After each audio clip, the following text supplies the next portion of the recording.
In the closing years of the 19th century, the map of the world was nearly complete. The great continents had been charted, the oceans mapped, and the final, ultimate prize for any nation wishing to claim supremacy in exploration was the North Pole. It was a blank, terrifying expanse of shifting ice that had already claimed the lives of countless sailors and explorers who tried to push through it with wooden ships or cross it on foot with sledges. But in Sweden, a brilliant and slightly eccentric patent office engineer named Salomon August Andrée had a different idea. He believed that the solution to the Arctic was not to fight the ice, but to soar over it. He proposed a plan that captured the imagination of the entire world. He would build a massive hydrogen balloon, launch it from the frozen archipelago of Svalbard, and let the winds carry him straight over the North Pole to land safely in either Russia or Canada. To modern ears, the idea of taking a fragile silk balloon into the deadliest, most unpredictable weather system on Earth sounds like madness. But in the 1890s, the balloon was the cutting edge of human technology. Andrée was a persuasive man, and his vision quickly became a matter of intense national pride. Sweden felt it was falling behind its neighbor Norway in the race for polar glory, and Andrée's expedition was heavily funded by the King of Sweden and the inventor of dynamite, Alfred Nobel. Andrée needed a crew. He selected 2 young, capable men to join him in the cramped wicker basket. The first was Knut Frankel, a 27-year-old civil engineer and powerful athlete who would help manage the physical demands of the flight.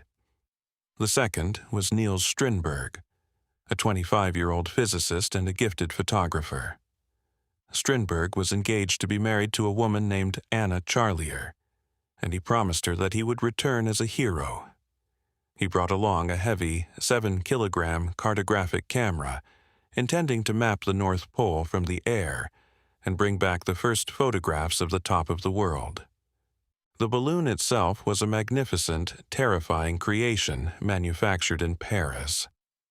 Named the Ursine, or the Eagle, it was constructed from 3 layers of varnished silk, expanding to a massive volume of 170,000 cubic feet when filled with hydrogen. Because balloons are entirely at the mercy of the wind, Andrée had invented a steering mechanism. He attached a series of incredibly heavy, long ropes to the basket, meant to drag along the ice below. The friction of these drag ropes would slow the balloon down to a speed slightly slower than the wind, which in theory would allow sails rigged to the basket to catch the air and steer the craft.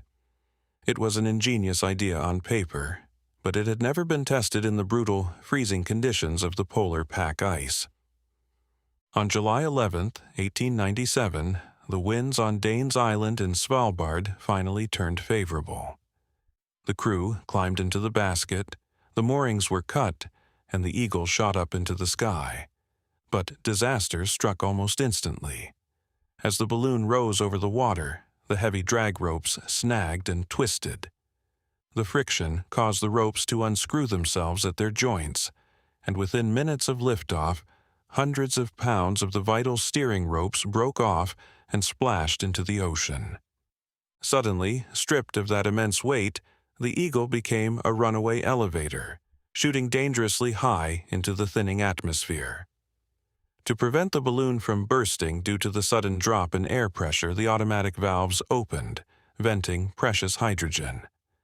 Andrée and his men frantically threw sand ballast overboard to stabilize their terrifying ascent. In just the first few minutes of their journey, they had lost their steering ropes, a massive amount of their lifting gas, and their ballast. They were now flying an unsteerable, leaking bag of silk straight into the unknown. For the next 65 hours, the 3 men endured a psychological and physical nightmare. As they drifted further north over the featureless white pack ice, the Arctic threw its deadliest weapon at them: freezing fog. The moisture in the clouds condensed on the massive surface area of the silk balloon, instantly freezing into heavy sheets of ice. The added weight began to drag the balloon down. Without their drag ropes to stabilize them, the men were caught in a terrifying cycle. The heavy, ice-covered balloon would sink and smash violently into the jagged pack ice below. The basket would drag along the frozen ridges, tossing the men around like rag dolls, until the sun briefly broke through the clouds, melting just enough ice to send the balloon shooting back up into the freezing fog, where the process would start all over again. They were essentially trapped in a giant, bouncing ball of wet silk.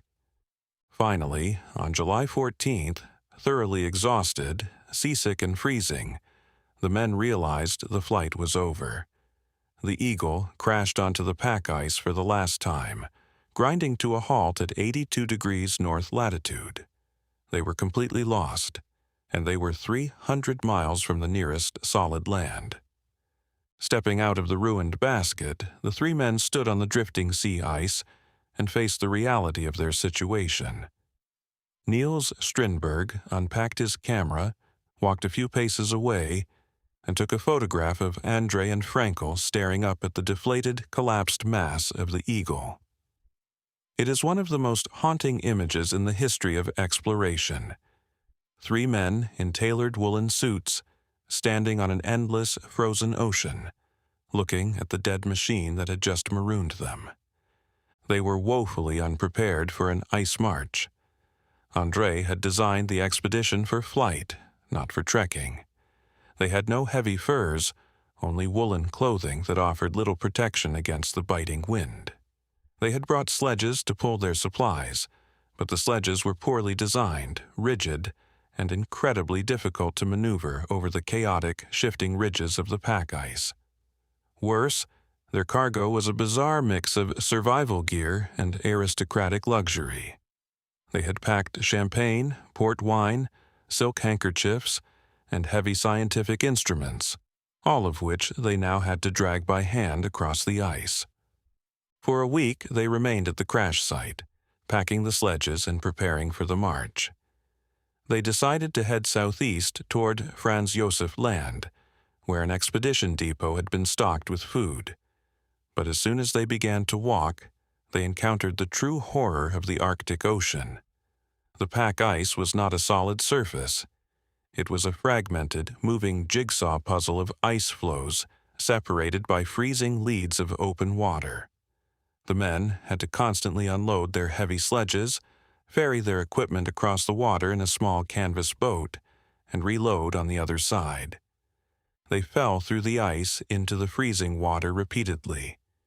They were stalked by polar bears, which they shot and ate raw or half-cooked to survive, their faces and clothes covered in grease and blood. But the cruelest twist of all was the ice drift. The ocean currents beneath the ice were moving rapidly in the opposite direction of their march. After weeks of agonizing, bone-breaking labor, pulling hundreds of pounds over towering ice ridges, Strindberg took an astronomical reading. The men discovered that the ice was drifting backward faster than they were walking forward. All their suffering had actually taken them further away from their destination. Realizing their mistake, they changed course, aiming for Svalbard. Throughout this ordeal, they maintained an incredible, almost surreal level of discipline.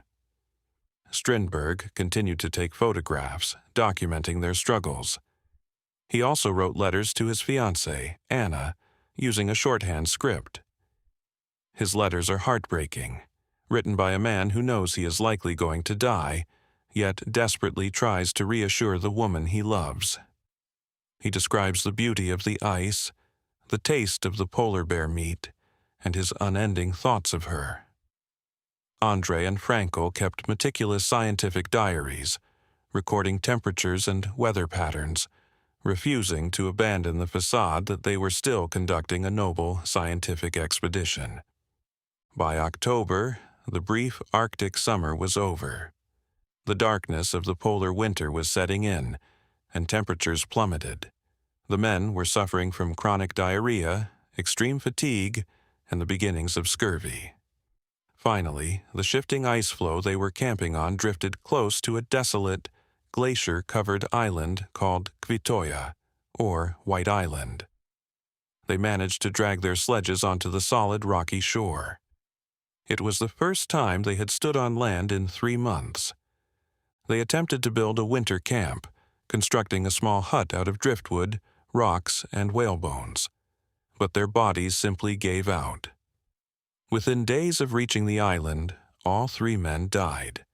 For over a century, the exact cause of their death has been debated. Some historians believe they died of trichinosis from eating infected polar bear meat. Others suggest botulism from improperly canned food or carbon monoxide poisoning from using their Primus stove inside a tightly sealed tent. It is just as likely that they simply died of exposure, dehydration, and utter physical exhaustion, their hearts finally stopping after 90 days of relentless freezing labor. And then, silence. For 33 years, the fate of the Andrée expedition was one of the greatest unsolved mysteries of the world. They passed into legend, widely presumed to have drowned in the ocean shortly after launch. In Sweden, they were mourned as national martyrs who had vanished into the sky. The breakthrough came entirely by accident. White Island is notoriously difficult to reach, surrounded by a thick belt of pack ice and perpetually shrouded in fog. But in the late summer of 1930, the ice receded further than usual. A Norwegian sealing ship called the Brattvåg, hunting for walruses, managed to land on the island.